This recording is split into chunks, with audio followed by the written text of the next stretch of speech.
This is Money, Motivation, and Mike, and I am your host, Michael Wainwright. In charge of all the controls is Jason Wright. And hello to you, world. This is the show that can and will change your life. You can contact us at info@mx3.vip or find all of our new content at mx3.vip or on our YouTube channel, youtube.com/@MX3 Podcast. And don't forget to like, subscribe, and hit the bell icon to get notified of all of our new content, which comes out every Monday morning around 9 o'clock. 3 years later, Jason, the first time ever on this show, I'm wearing a baseball cap. Looks nice. Yeah. 3 years later, you have never been on this show without wearing a baseball cap. This is true. And of course, never been on the show. You've been on every show.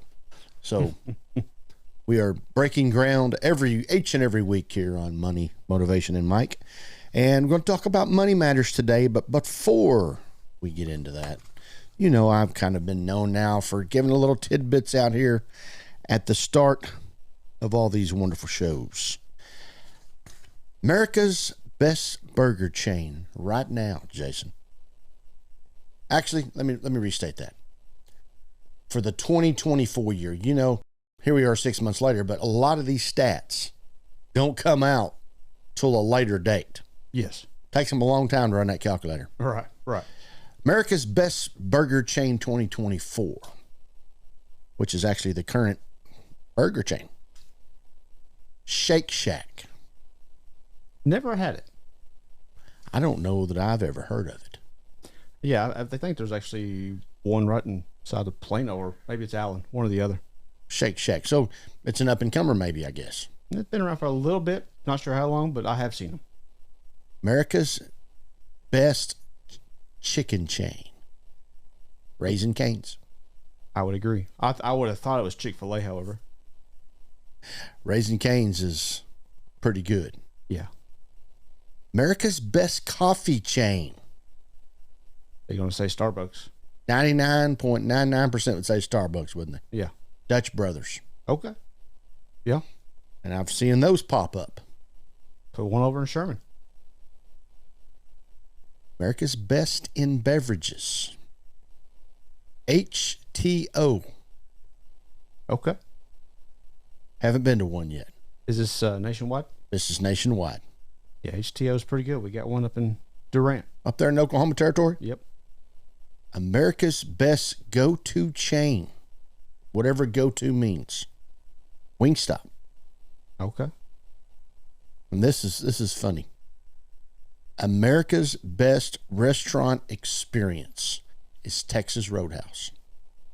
All right. Across the country, Texas Roadhouse. I wonder what they're basing that experience on.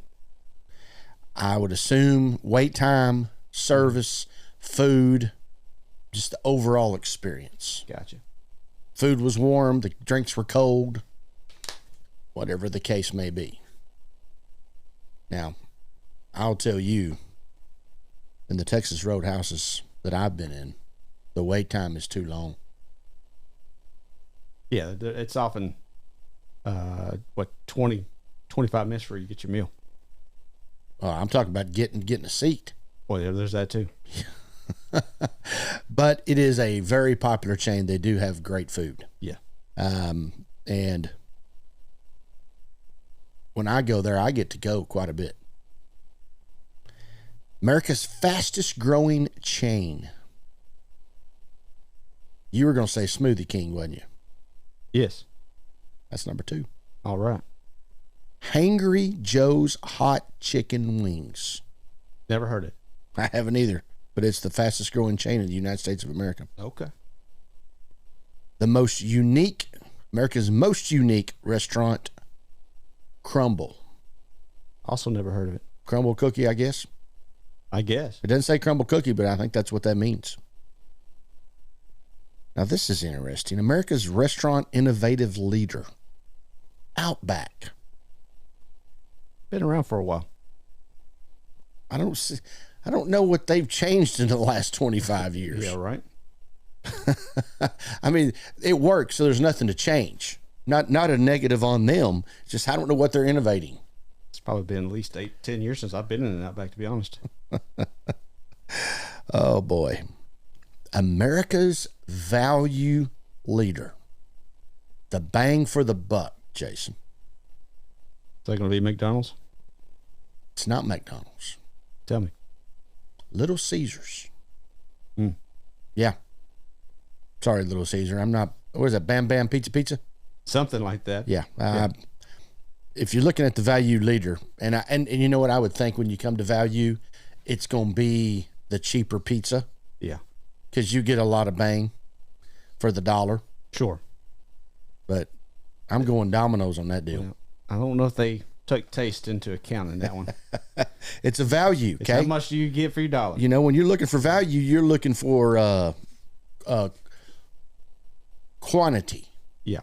And compared to the dollar. What do they still sell pizzas for what, $5, $7, something like that? Couldn't tell you. Yeah. Feed the family for less than a $10 bill? But according to this survey, it's where you need to be if you want to get the most food for the least amount of money. Yeah. Hot and ready pizza, that's what it is. Hot and ready. Yeah. Guaranteed to be sitting there no less than 3 hours. Okay, on to financial matters, and we're going to hit the high and the low here. What I found interesting, this is CNN. CNN, if you believe in CNN. Yeah, Trump calls them fake news. Well, then he may or may not like these statistics I'm about to throw out here. What would you need to earn to feel financially secure? A quarter of Americans say $150,000 or more. So $150,000 in the bank? What they're saying? 150,000 earnings. Earnings, I see. Okay. They got to go to work every day to be secure. Yeah. It's not savings. It's what do I have to play with on a daily basis. Yeah. Okay. And when I say that this survey was June 23rd. So it's just about a week out. Yes. All right. Once again, by CNN. Almost half of America, which is in this particular case, 45% think they would need to make $100,000 or more a year to feel financially secure or comfortable. Now, this is also within this CNN survey, and this particular information is coming from Bankrate. 45% need to earn 100% or more. A quarter of the respondents in total, 26%, put the number at 150,000 or more. 150,000 or more, like I said, 26%. Among that 26%, 8% said they would need to earn 200 to 500,000, while another 8% said they would need to earn 500,000 or more. So 8% of America needs to earn 500,000 or more. 16% of America needs to earn 200,000 or more. And 26% of America needs to earn 150,000 or more. I'm sure a lot of it is based on their current what they're accustomed to. Yeah. And 45% think they need to earn 100,000 or more. Yeah. So they don't want to downgrade. Boy, it is hard to go backwards once you went forwards. That's right. On the flip side, 45% said they would feel financially secure making less than six figures, with 34% saying they would feel comfortable making between $50,000 and $99,999. So, you just take the $100,000 mark. It's give or take on both sides, 50-50. $100,000 seems to be the threshold for what the United States of America citizens think they need to make to be financially secure. Right around that number. All right? What annual income would you need to feel rich, financial freedom? Secure is I have X amount of dollars coming in every Friday to make me feel good about what I'm doing. Now, what number do I need to be rich? All right? As I just said, 45% need to make 100,000 or more. 55% said they would need to make $200,000 or more to have annual income that would make them feel rich and financial freedom. 26% said they would need at least $1 million. All right. 13% said they would earn somewhere between $500,000 and $1 million. So, once again, 45% of Americans said if they made $100,000 a year, they'd feel financially secure. 55% said they would need $200,000 a year to feel rich.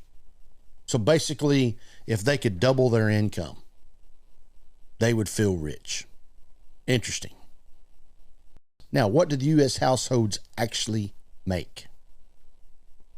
More than half of the 56% said they needed to earn more than they currently are making to feel secure.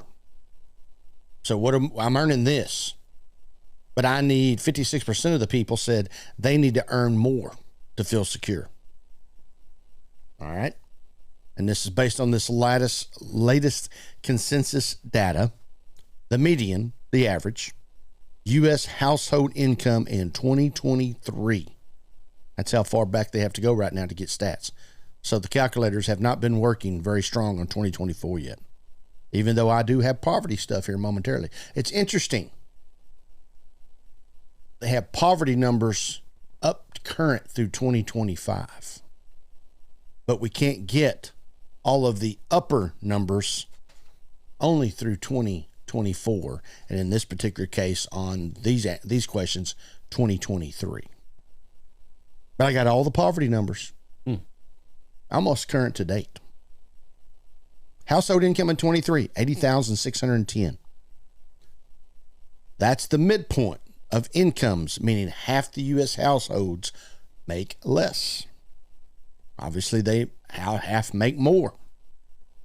In terms of individual income in 2023, the median income for a full-time worker, remember it's 80,610 for the household. The median for a full-time worker is $60,070, including benefits, everything. $60,070 as of 2023. Average. Also in the Bankrate survey, of course, once again, published by CNN, 54% of those who already made $100,000 or more said they need to make $150,000 or more to feel financially secure. 54%. Now, if you're making 100 and you don't feel financially secure, Jason, to me, that means you're living way above your means. You are not very good at the old word budget. And it might depend on, too, where you live. If you live up here or down here in Oklahoma, Texas, that dollar goes a little further than it does, say, New York City. It does. Yeah. And that is correct. Because people in the South can't imagine having to make $100,000 to even come close to getting by. Mm-hmm. $100,000 does go a whole lot farther in the South than it does in the North. Yeah. And for that matter, the West. That Western seaboard is expensive. You go from LA up to San Francisco, high dollar rent district. Right. I don't know as much about the Seattle numbers or the Portland, Oregons, but the California is expensive. And as we've put out on this show, what the income tax rates are in California eat you alive as well. Yeah. All right.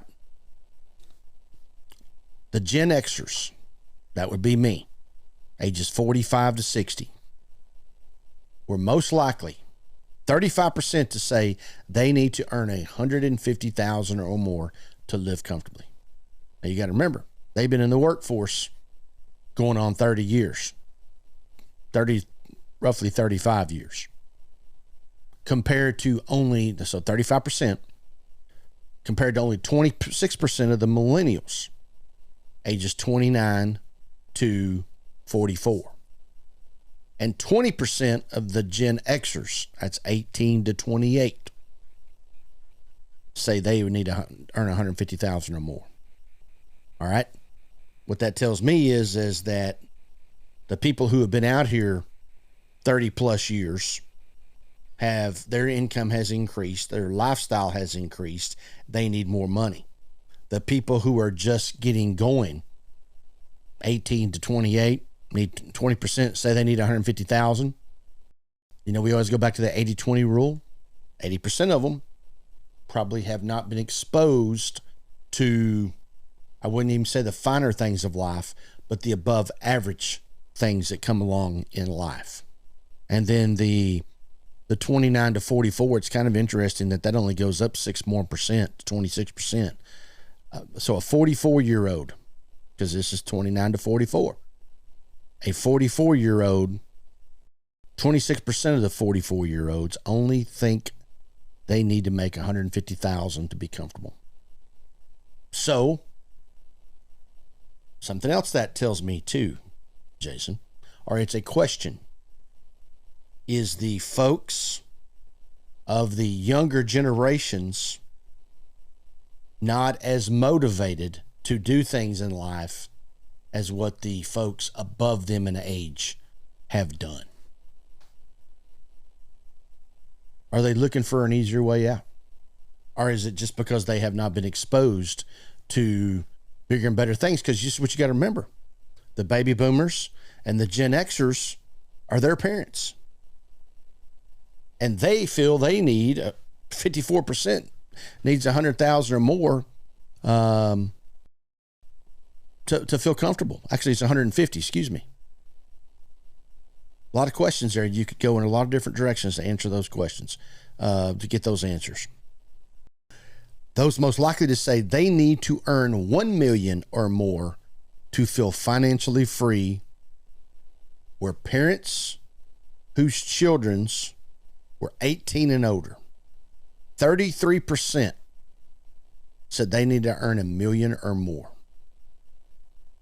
Among parents with children under 18, 35% indicated they would only need to earn $150,000 or more a year to make them financially secure. That's a huge gap. And why would you think you need more money when you just got the child, hopefully, out of the house? And I know children are living longer in their parents' homes than ever before. You know, 18, you don't shake their hand and send them out the front door.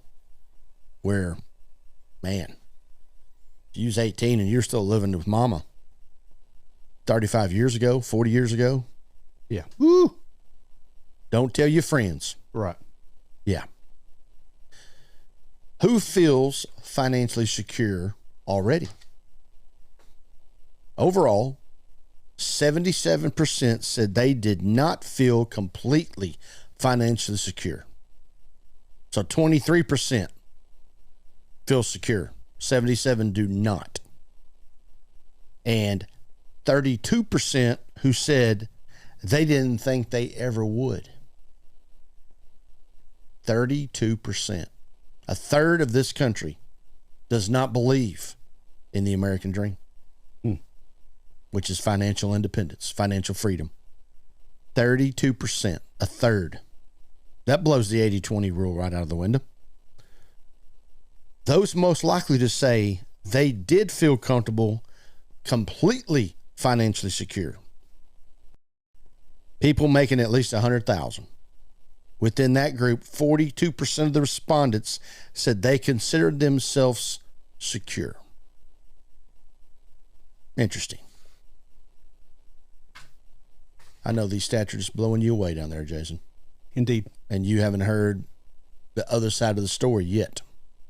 So in terms of life stages, large majorities of each generation said they don't feel financially secure.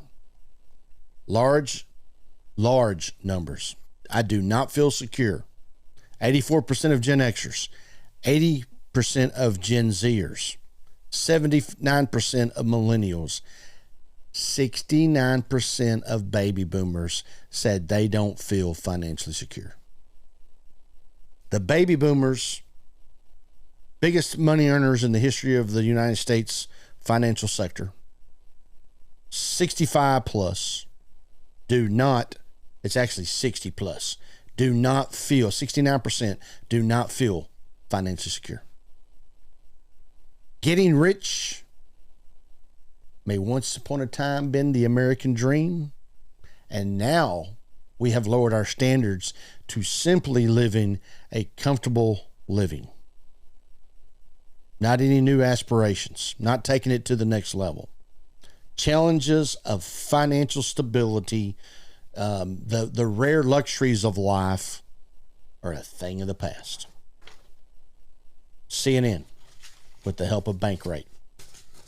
Obviously, very, very reputable numbers.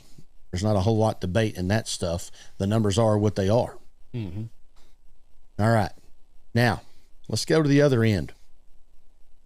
You said today on your way to the station here, to the mothership, you passed a homeless, I believe, with a buggy cart. Yeah, shopping cart crossing the river from Texas to Oklahoma. The river being the Red River. Yes. Shopping cart. She's going to try Oklahoma for a while. I guess so. And this is on the highway. Yeah. All right. Now, you know, have you've been hearing about how people are complaining about the prices of virtually everything going up. Would you agree?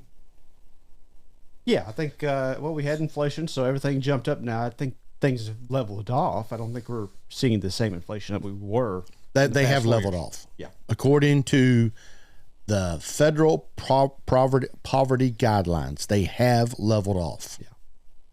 But let me tell you what's happened in the last 3 years. Poverty. In 2022, actually, I've got 3.5 years because, like I say, they stay on the poverty, but we don't seem to be doing much about it. This is a household of one. Poverty level, 2022. Any idea? No idea, to be honest. Maybe 10%. No, I'm talking about a dollar number. Oh.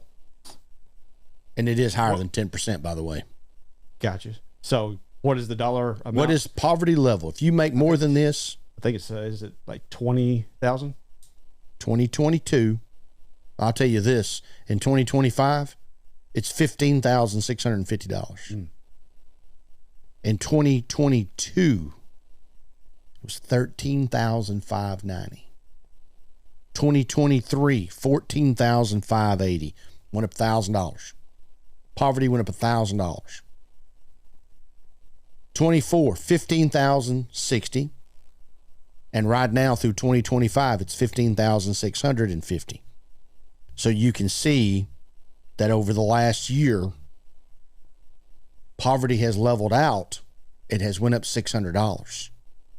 In the last 3.5 years, it's went up $2,000 poverty level. That's tough potatoes. Yeah. I don't know how anybody makes it 25,000 or less. This is yearly, annual numbers. Yeah. Not monthly numbers. Okay, now this will blow your socks off too if you still have them on. That's a family household of one. Yeah. Okay, now we go to the old all-American dream of the Ward and June Cleaver with 2 children. 2.5. Dog. Oh. That's the American dream. Yeah. Let me really fire people up. Let me really fire people up. You know, I happen to know a lot about numbers due to the fact that that's my life, my profession.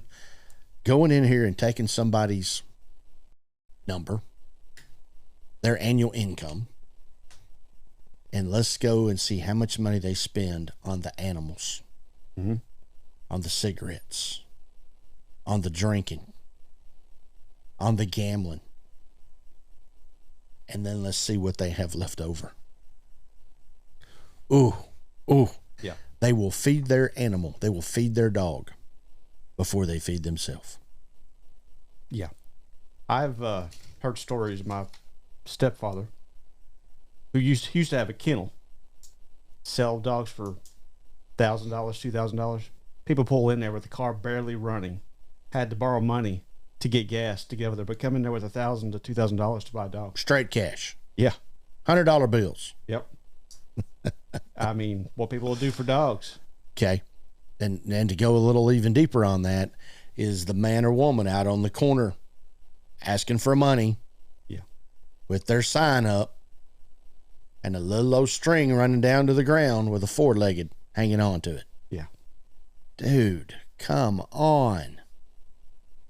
I mean, I'm not interested in putting animals down, but you might want to worry about feeding yourself before you take on other responsibilities. That adoption program in the animal sector is a big deal. And it's a whole lot more active than it is the human sector of adoption. Family of 4, 2022.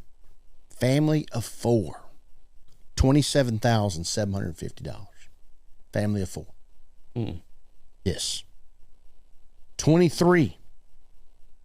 Family of 4, $30,000. It jumped $2,300. 24, $31,200, and then 25, $32,150. Like you say, it's leveled off. But in the last 3.5 years, a family of 4's poverty level has went up $4,500.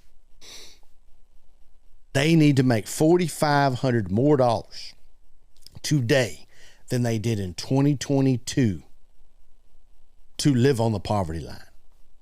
$4,500. Yeah. That I'm sitting here doing my math on $27,750. That's basically 20%.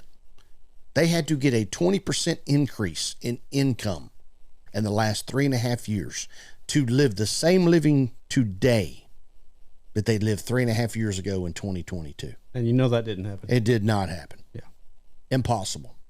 Now, on the flip side of that, the number hardly went up from 24 to 23. I mean, from 24 to 25. But from 22 to 24, it went up drastically. And another few more dollars from 24 to 25, which makes it in the last 3.5 years about 20%. Now you go back to the turn of the century, the year 2000, and you take poverty, and let's assume every 3.5 years you had to make 20% more than you did 3.5 years previously. Where would poverty be today if that had been escalating at that rate? Out of control. Absolutely.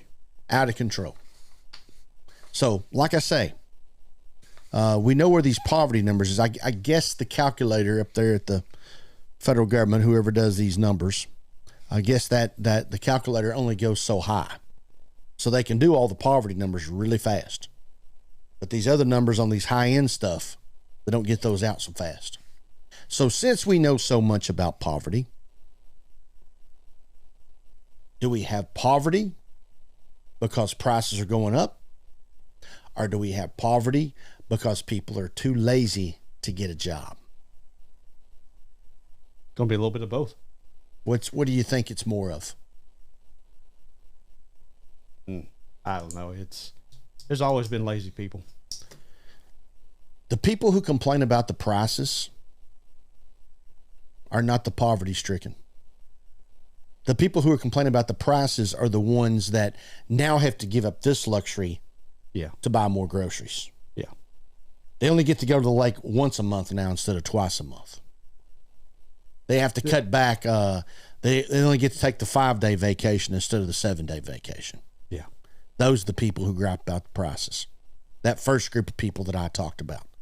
The people who are at the poverty line, $4,500, 20%, 3.5 years, a lot of money. But it doesn't register as much with them because they're living day to day. And they're just trying to figure out, if a bean burrito costs another nickel, how am I going to get that nickel? Yeah. Totally different world down there. And the poverty level is rich and strong. And of course, this is the definition. I'm going to finish with this. The federal poverty level, known as FPL, is commonly used to refer to the federal poverty guidelines that HHS, Health and Human Services, issues each year. Although HHS notes that the federal poverty guidelines is actually the correct terminology and that federal poverty level should be avoided, the latter seems to be more frequently used. So, not only the federal government don't even want you to use the federal poverty level anymore. They want you to use the Health and Human Services issues each year on the guidelines. It's like they want to get away from using the word poverty, because poverty is a negative word, but we continue to do nothing about it. Now, is it that the government's fault, or is that the individual's fault? Those are the questions you have to ask yourself. And just like I said a while ago, is it because people are lazy, or is it because prices continue to go up in a major, major way? Jason thinks it's both, and I know it is both. I lean more towards we have a lazy nation who continue to look out for the easy way out.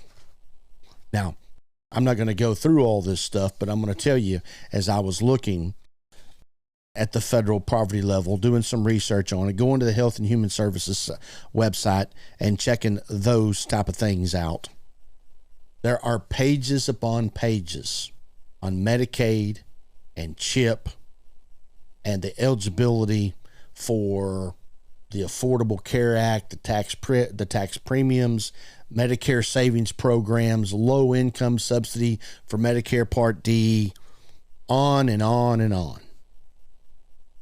But there wasn't a whole lot of stuff on how to get out of that.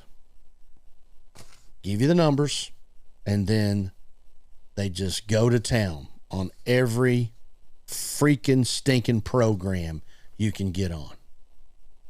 And I'm going to tell you, Jason, you've got to have a little bit of an education to go through this stuff and understand it. Mm-hmm. You got to have a little bit of an education to even be able to find it. Okay? The poverty-stricken people are able to find this stuff. The poverty-stricken people are able to get it in play because that's what's best for them. As one of my old buddies said, his dad worked harder on getting on disability than he ever did at any job he ever worked.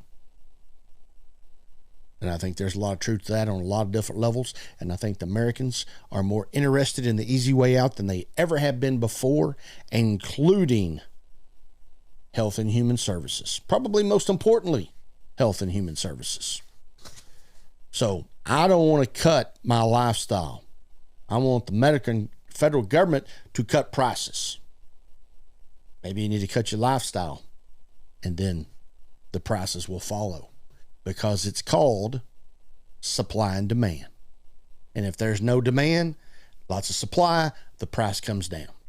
It's exactly what they've been trying to do with these high interest rates and the housing market, which I don't know that it's necessarily worked, but hey, the word is still out. There's still a lot of time to figure that out. Money Motivation Mike continues to bring you topics such as the most popular chicken chain, Raising Cane's. I think the main one here on this list, Jason, that you kind of smiled about whenever I was reading them off, was the chicken chain. Just want you to know. As always, you can contact us at info@mx3.vip and find all of our content at mx3.vip or on our YouTube channel at youtube.com/@MX3 Podcast. Don't forget to like, subscribe, and hit the bell icon so Jason can notify you of all of our new content, which comes out every Monday morning around 9 o'clock. And of course, on the YouTube channel, go down and do the likes and the comments. We'd love to see comments. So, once again, for Money, Motivation, and Mike, and everyone who's been a part of this show, continue to live your life the right way.